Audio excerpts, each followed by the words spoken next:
സ്വയം പ്രഖ്യാപിത ആൾദൈവവും നിരവധി ക്രിമിനൽ കേസുകളിൽ പ്രതിയുമായ നിത്യാനന്ദ മരിച്ചെന്നുള്ള വാർത്തകൾ കഴിഞ്ഞ ദിവസമാണ് പ്രചരിച്ചത്. എന്നാൽ ഇയാൾ മരിച്ചെന്ന പ്രചാരണം ശരിയല്ലെന്ന് നിത്യാനന്ദയുടെ അടുത്ത വൃത്തങ്ങൾ സ്ഥിരീകരിച്ചു. നിത്യാനന്ദ സ്ഥാപിച്ചെന്ന് അവകാശപ്പെടുന്ന സ്വതന്ത്ര രാജ്യം കൈലാസയുടേതാണ് പ്രസ്താവന. നിത്യാനന്ദ സുരക്ഷിതനാണെന്നും പ്രവർത്തനങ്ങളിൽ സജീവമാണെന്നും സമൂഹ മാധ്യമങ്ങളിലൂടെ അറിയിച്ചു. നിത്യാനന്ദ ഉഗാദി ആഘോഷങ്ങളിൽ പങ്കെടുത്തതിന്റെ ദൃശ്യങ്ങളും പുറത്തുവിട്ടിട്ടുണ്ട്. നിത്യാനന്ദ ജീവത്യാഗം ചെയ്തെന്ന അദ്ദേഹത്തിന്റെ സഹോദരി പുത്രനും അനുയായിയുമായ സുന്ദരേശ്വരനാണ് കഴിഞ്ഞ ദിവസം അറിയിച്ചത്. ഇതിനു പിന്നാലെയാണ് വിശദീകരണവുമായി കൈലാസ ഇപ്പോൾ രംഗത്തെത്തിയിരിക്കുന്നത്. എന്നാൽ ഇപ്പോൾ പുറത്തുവരുന്ന വാർത്തകൾ പ്രകാരം നിത്യാനന്ദയുടെ കൈലാസം വ്യാജമാണെന്നും ബൊളീവിയയുടെ ഒരു പ്രദേശം കയ്യേറി അവിടെ താമസിച്ച് ജനങ്ങളെ വലയിൽ വീഴ്ത്തി അവിടേക്ക് എത്തിക്കുകയാണെന്നുമാണ് പറയുന്നത്. സ്വന്തമായി പാസ്പോർട്ടും കറൻസിയും അടക്കമുള്ള ലോകത്തെ ഏക ഹിന്ദു രാഷ്ട്രമെന്നാണ് നിത്യാനന്ദ തന്റെ കൈലാസത്തെക്കുറിച്ച് അവകാശപ്പെടുന്നത്. സ്വർണത്തിൽ നിർമ്മിച്ച കറൻസിയും റിസർവ് ബാങ്ക് സംവിധാനം അടക്കമുണ്ടെന്നും ഇയാൾ അവകാശപ്പെട്ടിരുന്നു. മാത്രമല്ല ഐക്യരാഷ്ട്രസഭയിൽ ഉൾപ്പെടെ തങ്ങളുടെ രാജ്യം അംഗീകരിക്കപ്പെടണമെന്ന് ആവശ്യപ്പെട്ട് പ്രതിനിധികളെ അയക്കുകയും ആഗോള രാഷ്ട്രതന്ത്രജ്ഞർ, അമേരിക്കൻ കോൺഗ്രസ് അംഗങ്ങൾ, നോവാക് മേയർ തുടങ്ങിയവരെ സ്വാധീനിച്ച് തെറ്റായ വിവരങ്ങൾ ധരിപ്പിക്കുകയും ചെയ്തുവെന്നാണ് പറയുന്നത്.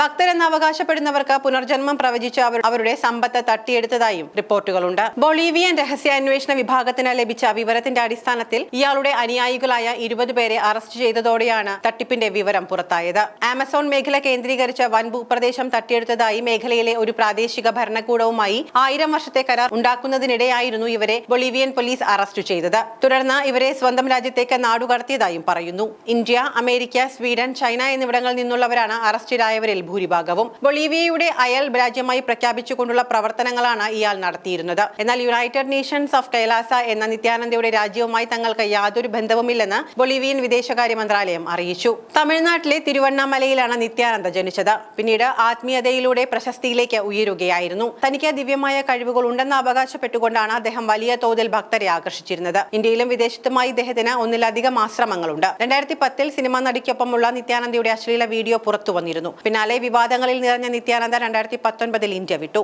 3 കുട്ടികളെ തട്ടിക്കൊണ്ടുപോയി എന്ന ദമ്പതികളുടെ പരാതിയിൽ പോലീസ് കേസ് രജിസ്റ്റർ ചെയ്തതിനു ശേഷം അറസ്റ്റ് നടപടികൾ ആരംഭിച്ചതിനെ തുടർന്നായിരുന്നു രാജ്യം വിട്ടത്. ലാറ്റിൻ അമേരിക്കൻ രാജ്യമായ ഇക്വഡോറിന് സമീപമുള്ള ദ്വീപുകളിലൊന്ന് വാങ്ങി കൈലാസ എന്ന പേരിട്ട് അനുയായികൾക്കൊപ്പം അവിടെ കഴിയുകയാണ് എന്നാണ് വിവരം ലഭിച്ചിരുന്നത്. പിന്നീട് പലതവണ ഓൺലൈൻ മുഖേന ആത്മീയ പ്രഭാഷണങ്ങളും നടത്തിയിരുന്നു. കൈലാസ എന്ന പേരിൽ രാജ്യം സ്ഥാപിച്ചെന്നും ഇയാൾ അവകാശപ്പെട്ടിരുന്നു.